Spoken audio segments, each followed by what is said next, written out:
Hello friends, आज हम पढ़ेंगे वर्ग तथा वर्गमूल या square and square root. Friends, वर्ग वर्ग क्या होता है? किसी भी संख्या का वर्ग निकालने के लिए अगर हम उसे 2 बार मल्टीप्लाई कर दें तो उसका वर्ग निकल आता है।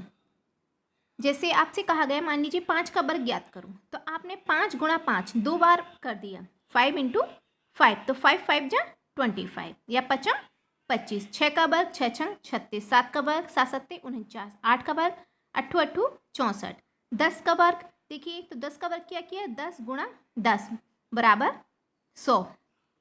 फ्रेंड्स, में जहाँ जैसे 10 हैं, 100 हैं, 1000 हैं, तो उसके वर्ग में आप ध्यान रखिए कि जैसे जितने जीरो होते हैं ना, तो उसका जब हम वर्ग करते हैं तो उससे डबल जीरो हो जाते हैं। तो जैसे यहाँ पे 1 जीरो था तो 2, अब मैं 100 का वर्ग करूँगी तो क्या होगा, 1 के आगे 4 जीरो लग जाएंगे, तो ये थोड़ा सा ध्यान रखिए। तीसरा है जैसे 0.4 का वर्ग, या मतलब कह सकते हैं 0.4 का वर्ग करिए या स्क्वायर निकालिए, तो हम क्या करेंगे, 0.4 इंटू 0.4, 4 4 जा 16 और 2 के बाद पॉइंट आएगा। डेसिमल मैं आपको पिछली वीडियोस में समझा चुकी हूँ। ओके, अब जैसे सपोज कीजिए ये एक परिमेय संख्या है या एक फ्रैक्शन है, इसका वर्ग निकालने को कहा गया आपसे कि इसका वर्ग ज्ञात करो 5/9 का, तो हमें क्या करना है, 5/9 इंटू 5/9, मतलब 2 बार, मतलब कोई भी नंबर क्यों ना हो उसे 2 बार मल्टीप्लाई करेंगे उसका स्क्वायर निकालने के लिए या वर्ग निकालने के लिए। तो अब 5 5 जा 25, 9 9 जा 81। अगर आपको लगता है कि ये सिंपल हो जाएंगे, इसे सिंप्लीफाई किया जा सकता है, इसे सरल किया जा सकता है, तो आप कर दीजिए, लेकिन यहाँ पे ये सरल नहीं हो सकते, तो इसे ऐसे रहने दीजिए। एक फ्रेंड्स बात और ध्यान रखिए, सम संख्या का वर्ग सदैव सम संख्या होता है। कभी कभी ऐसा होता है, आपको दे दिया गया कि 64 का वर्ग है, अब आपको चार ऑप्शन दिए गए, तो आप देखिए 64 एक इवन नंबर है ना, सम संख्या है, तो उसका स्क्वायर आप देखेंगे तो जो इवन नंबर, अगर 3 ऑड हैं तो जो इवन नंबर होगा वो इसका स्क्वायर होगा। ठीक है, तो आप आसानी से पहचान सकते हैं कि इवन नंबर का स्क्वायर हमेशा इवन नंबर तथा ऑड नंबर का स्क्वायर हमेशा ऑड नंबर होता है। ये थोड़ा सा ध्यान रखेंगे आप लोग तो आसानी से कर लेंगे। दूसरी चीज़ होती है वर्गमूल। वर्गमूल होता क्या है, जैसे मैंने आपको 25 दे दिया और मैंने आपसे पूछा 25 का वर्गमूल ज्ञात करो, तो आपका हो गया 5। मैंने कहा 36 का वर्गमूल क्या हुआ, तो 36 6, 6 गुणा 6 36 होता है, और 36 का वर्गमूल क्या हो गया, 6। ओके फ्रेंड्स, तो वर्ग और वर्गमूल एक दूसरे के अपोजिट हैं, थोड़ा सा आप ये कह सकते हैं। अब वर्गमूल देखिए, वर्गमूल निकालने की 2 विधियां होती हैं, एक तो गुणनखंड विधि और दूसरी भाग विधि।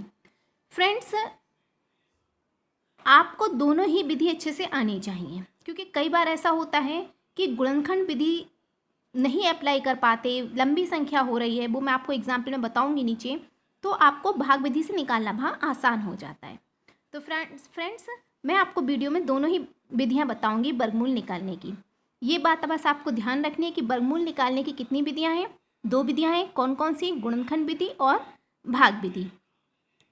तो मैंने एक एग्जाम्पल लिया है, 576 का वर्गमूल ज्ञात करूँ, या हम कह सकते हैं 576 का स्क्वायर रूट ज्ञात करो। तो क्या करा, ये हमारी गुणनखंड विधि, देखिए हमने गुणनखंड करी है, तो ये गुणनखंड विधि है। मैंने एक डिविजिबिलिटी टेस्ट के ऊपर वीडियो बनाई है, जिससे आप नंबर को देख के पहचान सकते हैं कि ये 2 से डिविजिबल होगा, 3 से डिविजिबल होगा, 4 से डिविजिबल होगा, 5 से, मतलब किस संख्या से डिविजिबल होगा, उसकी कुछ ट्रिक्स दी हैं। अगर आपने वो वीडियो नहीं देखी हो तो डिस्क्रिप्शन बॉक्स में मैंने उसकी लिंक शेयर की है, जहाँ पर जाकर आप मेरी पिछली वीडियो देख सकते हैं।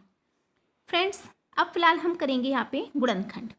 तो क्या है हमारा 576, तो देखिए लास्ट में इवन नंबर है, इवन नंबर है, इसका मतलब ये 2 से डिविजिबल है, तो 2 से हमने करा, 2 2 जा 4, 1 17 हो गया, 2 8 जा 16, 2 8 जा 16, फिर लास्ट में इवन नंबर है इसलिए 2 से हो जाएगा डिविजिबल, 2 एकम 2, 2 चौक 8, 2 चौक 8, फिर 2 से किया 2 सत्ते 14, 2 दूनी 4, फिर 2 से किया 2 तीन 6, 2 6 12, फिर 2 से किया 2 एकम 2, 2 अट्ठे 16, फिर 2 से किया 2 नेम 18। अब हमने देखा 9 तो 2 से कटेगा नहीं, पहली बात तो ये ऑड नंबर है, तो 9 किससे कटेगा, 3 से, तो 3 तियाँ 9, 3 एकम 3। अब वर्गमूल ज्ञात करने के लिए क्या करेंगे, हमारे इसके गुणनखंड क्या आए 776 बराबर 2 गुणा 2 गुणा 2 गुणा 2 गुणा 2 गुणा 2 गुणा 3 गुणा 3। हमने सारे गुणनखंड लिख लिए। अब हमने 2 का पेयर बना दिया क्योंकि हम वर्गमूल निकाल रहे हैं।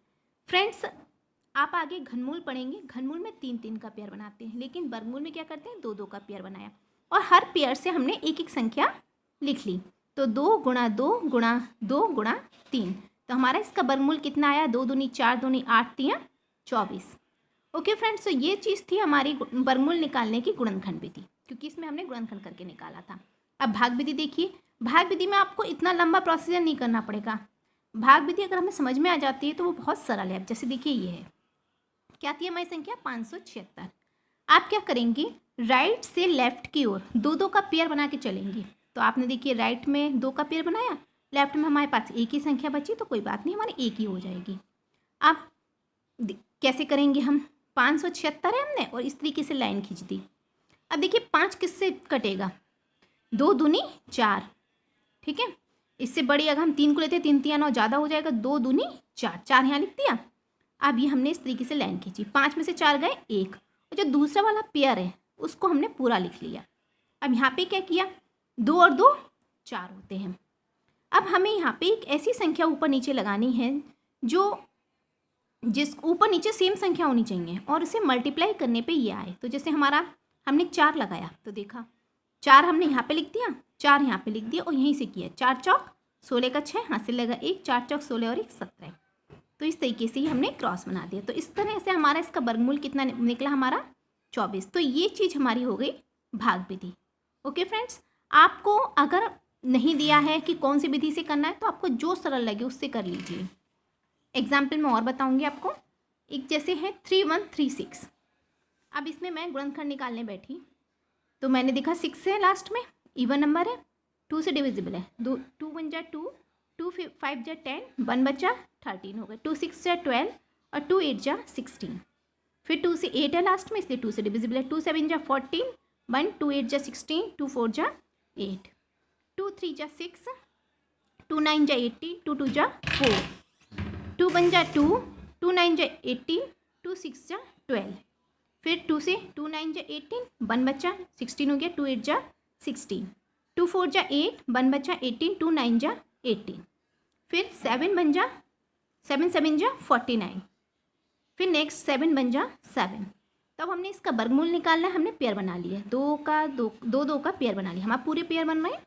तो हमने फिर एक एक पेयर से एक एक नंबर लिख लिया, 2 गुणा 2 गुणा 2 गुणा 7, 2 दूनी 4 दूनी 8, 8 सत्ते 56। तो ये हमारा इसका वर्गमूल आ गया 56 अर्थात 56। ये तो हमारी गुणनखंड विधि हो गई। अब हम करते हैं भाग विधि। भाग विधि में भी देखिए कितना है हमारा 3136, 3136। हमने 2 का पेयर बना लिया। अब 2 का पेयर बना लिया तो हमारे यहाँ 2 में क्या रहा 31। अब 31 में हमें कौन सा नंबर लगेगा, देखिए 5 25, 6 6 36, 36 तो ज़्यादा हो गया, 5 25 ही लग सकता है, 5 5 जा 25। ओके फ्रेंड्स, अब 31 में से 25 माइनस किया तो हमारी बची 6 और हम अगला पूरा पेयर उतार लेंगे 636। अब 5 और 5 10। अब हमें यहाँ पे एक संख्या ऐसी लगानी है जिसको पूरे को मल्टीप्लाई करके ये आए, ठीक है। जैसे हम भाग में लगाते हैं, डिवाइड करते हैं तो हम अपने आप संख्या सोचते हैं, तो हमने देखा 6 से आ रहा है, 6 6 जा 36, मतलब 6 6 जा 36, 6 इसका 3 कैरी हो गया, 6 की 0 से की 0 तो वो कैरी वाला 3 आ गया और 6 बन जा 6 पूरा आ गया। तो हमारा इसका क्या बना, ये इस विधि से हमारा जो वर्गमूल निकला वो भी 56 निकला। ओके फ्रेंड्स, नेक्स्ट देखिए आप लोग, यहाँ हमने पॉइंट वाली एक संख्या ली है। जैसे 37.0881 का वर्गमूल ज्ञात करो। तो हमने दोनों विधि से ज्ञात किया है, गुणनखंड विधि से और भाग विधि से। गुणनखंड विधि में हमने क्या किया, 37.0881 इसके लिए हमने अपॉन 1 लिखते, हमने पॉइंट हटा के 4 संख्याएं इसलिए 4 जीरो बढ़ा दिए। अब हमारे देखिए 4 जीरो है तो हमें क्या होगा, जब इसका वर्गमूल निकालेंगे तो 2 जीरो हो जाएंगे, तो हमें देख के ही पहचान लेंगे। अब हमें इसका निकाला हमने गुणनखंड विधि से। तो फ्रेंड्स देखा, हमने आपको डिविजिबिलिटी टेस्ट में बताया था, पहले हम सम कर लेते हैं इसका।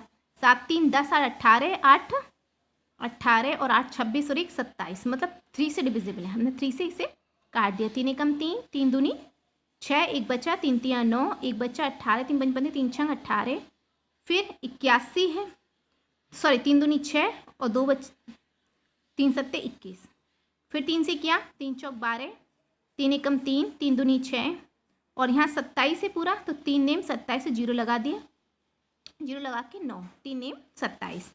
फिर हमने देखा ये 7 से कट जाएंगे। फिर हमने देखा नीचे 29। फ्रेंड्स यहाँ पे इस मेथड में हमें ये लगता है कि भाग विधि से करेंगे तो ज़्यादा बेटर रहेगा, क्योंकि देखिए हमने गुणनखंड विधि से किया तो 29 सोचने में हमें काफ़ी टाइम लगा। ठीक है फ्रेंड्स, तो इस जब बड़ा सवाल होता है तो उस कंडीशन में हमारी भाग विधि ही ज़्यादा बढ़िया रहती है। लेकिन फिलहाल ये 29 से गया, 29 फिर तो अब हमने इसका निकाला तो कितने निकला हमारा वर्गमूल 7 और 3 और 29 का हमने एक पेयर का एक ले लिया, तो 7 या 21, 21 गुणा 29, तो हमारा निकल के आया 609। 609 बटे 100, अब 2 जीरो हैं, जब 2 जीरो कटेंगे तो पॉइंट ऊपर इधर आ जाएगा, 6.09 निकला। अब ये हमारी भाग विधि है। भाग विधि से देखिए कितनी आसानी से निकल आया। 2 2 का पेयर बनाया, फिर 6 6 या 36 बचा 1। अब हमने एक पेयर उतारा 0 8 और 6 12। अब एक पेयर में हमारा काम नहीं चल रहा था, क्योंकि यहाँ 12 एक भी लगाएंगे तो भी ज़्यादा आएगा, तो हमने फिर ना जाने का 0 लगा के दोनों ओर 0 लगाया और हमने दूसरा पेयर उतार लिया 81। अब हमने देखा कि इसमें फिर संख्या लगानी थी हमें ऊपर नीचे, हमने 9 लगाई। ठीक है, तो हमारा 9 9 जा 81, फिर 9 2 जा 18, कैरी 1, 9 1 जा 9 और 1 10, और इस तरीके से हमारा 6.09 आया। तो फ्रेंड्स मैंने आपको बताया कि जब बड़ा सवाल होता है तो उसमें भाग विधि ज़्यादा बेटर रहती है, लेकिन अगर आपको लगता है गुणनखंड विधि से आपको अच्छी लगी तो गुणनखंड विधि से कर सकते, लेकिन बस उससे थोड़ा सा लंबा पड़ जाता है। मैथ में हमारा अगर मेथड नहीं दिया है तो हम कोई भी मेथड यूज़ कर सकते हैं, बस शर्त है हमारा आंसर सही आना चाहिए। अब मैं आपको कुछ नीचे एग्जाम्पल बताती हूँ जो वर्ग या वर्गमूल से आते हैं जिस तरह के सवाल। जैसे एक सवाल है, एक बाग में 15,625 पेड़ों को इस प्रकार लगाया गया कि बाग में जितनी पंक्तियां हैं उतनी ही प्रत्येक पंक्ति में पौधे हैं। एक पंक्ति में पौधों की संख्या ज्ञात करो। हमने क्या किया, एक बाग में कुछ पेड़ लगाए, और पेड़ कैसे लगाए हमने, जितनी पंक्तियां थीं उतनी ही प्रत्येक पंक्ति में पौधे थे। तो सिंपल सी बात है, हमारा क्या बना, वर्ग बना। ठीक है, तो अब हमें क्या निकालना है, इसका वर्गमूल। हमें पेड़ों की संख्या निकालनी है, मतलब वर्गमूल निकालना है। तो हमने देखिए गुणनखंड विधि से निकाला, तो निकालने के बाद पंक्ति में पौधों की संख्या आई 5 × 5 × 5 बराबर 125। तो एक पंक्ति में पूछा है ना कितने पौधे हैं, तो 125, और यही आपसे पूछ लिया था पंक्तियों की संख्या कितनी है, तो अभी आपकी 125 निकल के आती है। एक क्वेश्चन और है, 2361 में से कौन सी छोटी से छोटी संख्या घटाएं जिससे वह पूर्ण वर्ग बन जाए।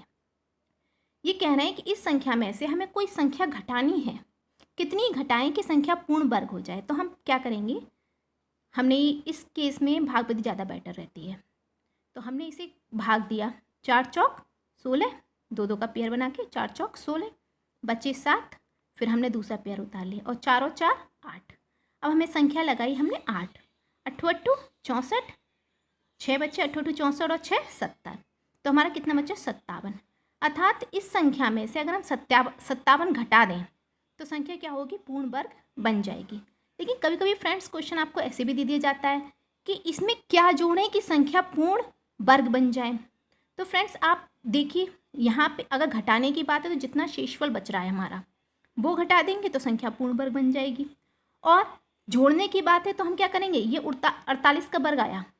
ठीक है, तो अब अगला 48 इससे अगली संख्या क्या होगी, 49। जैसे देखिए फ्रेंड्स ये 49 का वर्ग कितना हुआ, 49 × 49 बराबर 2401, ये 49 का वर्ग हुआ।